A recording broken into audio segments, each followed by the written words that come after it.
Hi, so I'm at Mirror Lake today. I thought I would do an update video. This is so beautiful here.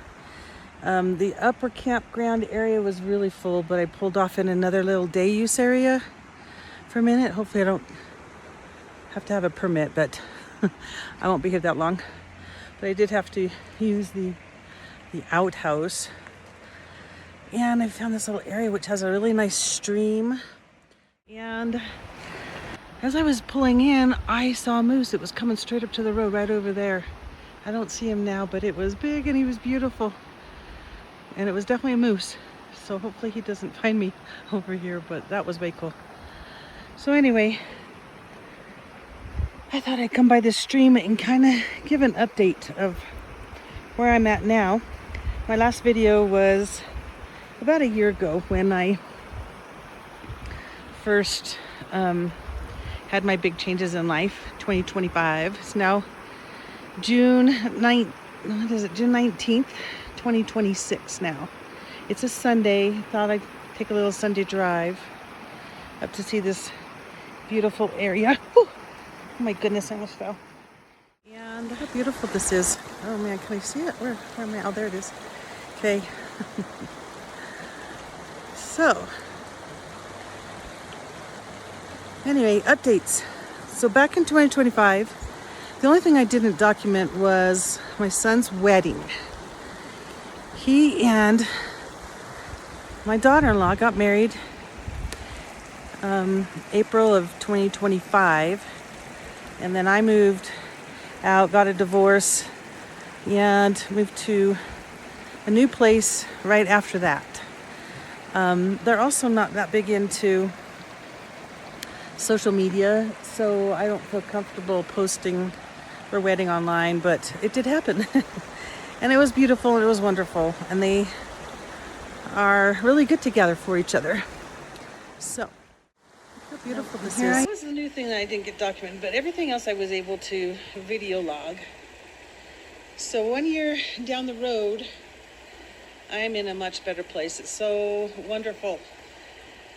It's so wonderful. It takes a while for me to decompress, deprogram, I guess you could say, from all the stuff that he puts me through. So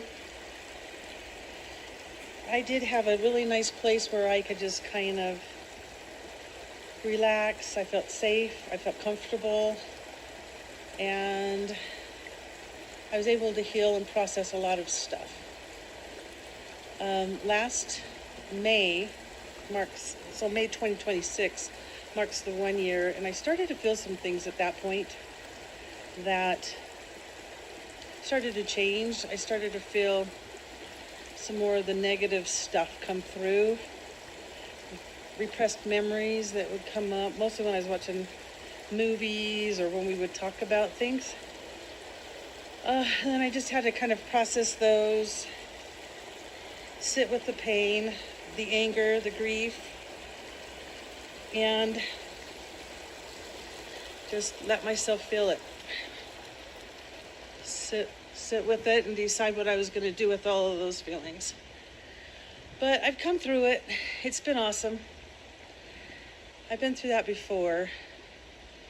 And this is the last time, because I have a hard no on revisiting any of that stuff. I don't talk to him. There's no contact. I have no contact with his family. And so I just do my thing with my kids and my family. Look how beautiful those are. Yeah. So it's been awesome. And I'm in a really good place now. So that's where I'm at with the healing process.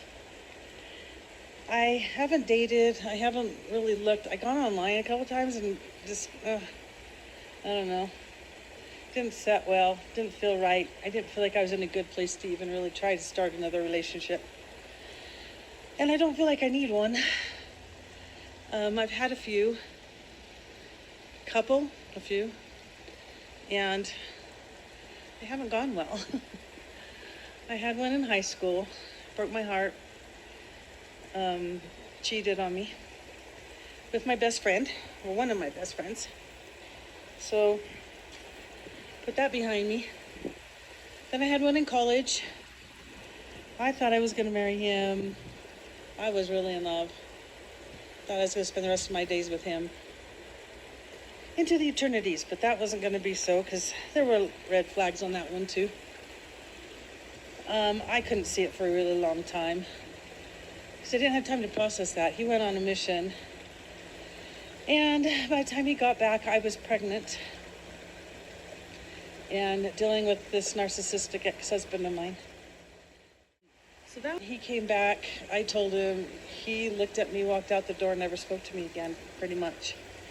I tried to talk to him about it a little bit, went to his home, tried several times to meet up with him. He was very resistant to that, very judgmental, very much not willing to talk about it or give it closure. I asked him if he wanted to try, and he said no. So I knew that there was not going to be a future with somebody that didn't want to work on a relationship. Obviously didn't want to raise somebody else's child. She was my child though, so I knew I was keeping her, and if that was not going to be something he could live with, then I was okay with letting it go. But I really felt I needed to tell him what happened, and I needed closure. And that really never happened until about 20 years later. So that's behind me now. But my relationship with my ex-husband also started about that same time. So those memories were tied with the college boyfriend's memories. So once I was able to put my ex-husband and this 40-year in and out relationship behind me, it was such a relief because I also felt like I was able to let go of that college stuff too. Because my ex always used to joke that he stole me from my boyfriend. So it was pretty much a revelation that he didn't steal me because he loved me. He stole me because he thought he could gain control and all the narcissistic things that happen with narcissistic people.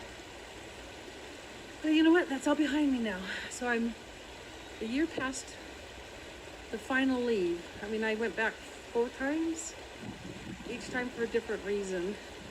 This last time I made sure I had plan B and then I took care of myself. So that was all good. So anyway, that's kind of where I'm at now.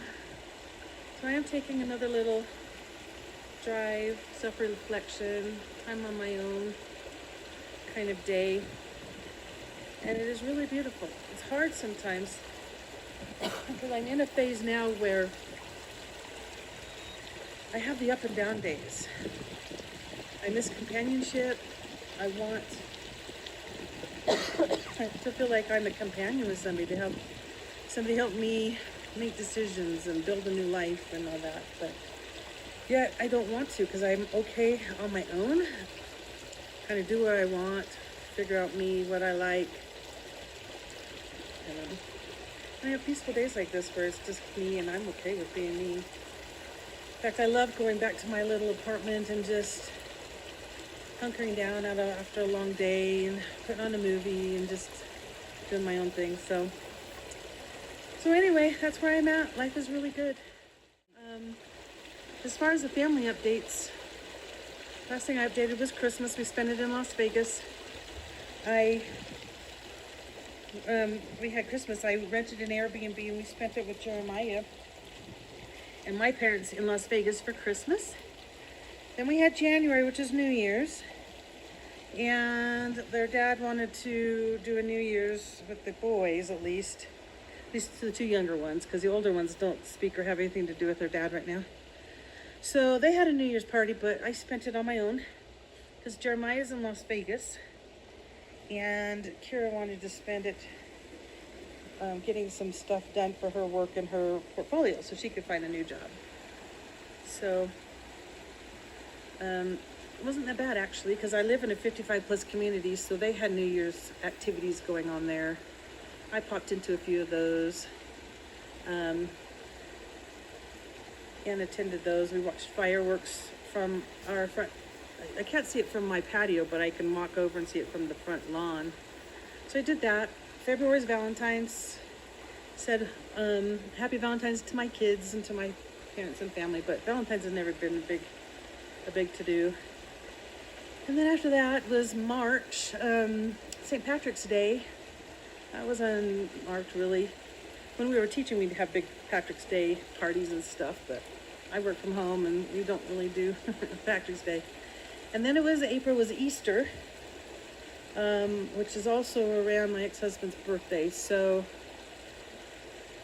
Easter, I was headed to Idaho to spend it with my family while the youngest son made birthday dinner and Easter dinner with the two youngest kids. So I guess that went well. I got as far as Lava Hot Springs and decided I didn't want to deal with family drama that was happening. So I spent the day at Lava Hot Springs and then turned around and came back to my place for Easter. Spent it there at the villas. They have Sunday activities, 2:00 at the villas, and then the next day was family home evening. So we had Easter treats and Easter shaped cookies and donuts, and we played card games, and so that's how I spent Easter. That was April. May was the 1-year anniversary. I renewed my lease for 1 more year at the villas.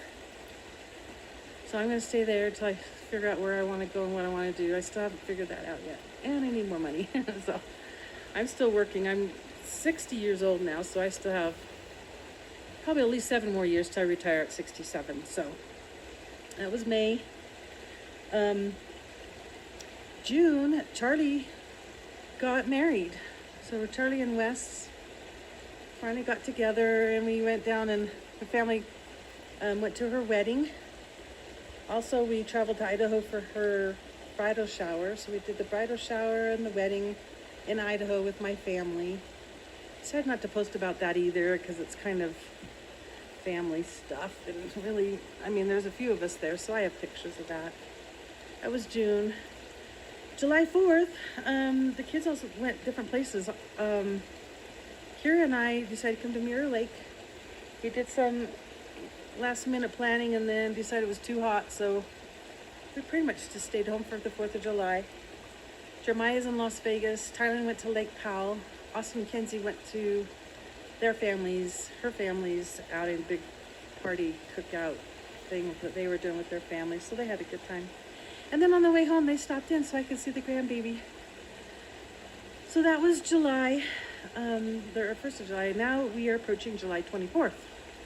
And my family's getting together in Idaho to do a big Island Park celebration. 3 days of fun activities at the play mill, floating down the river, exploring Yellowstone Park. And I decided not to go. They did invite me. I'm going to stay with the kids. I'm going to stay in Utah and watch fireworks and hit carnivals and eat carnival food. So anyway, that is the update for now. And I am sitting in this really pretty spot. It is starting to rain though, so I think I'm going to head home and enjoy the evening going back, grab some dinner, and then head home. There's my car.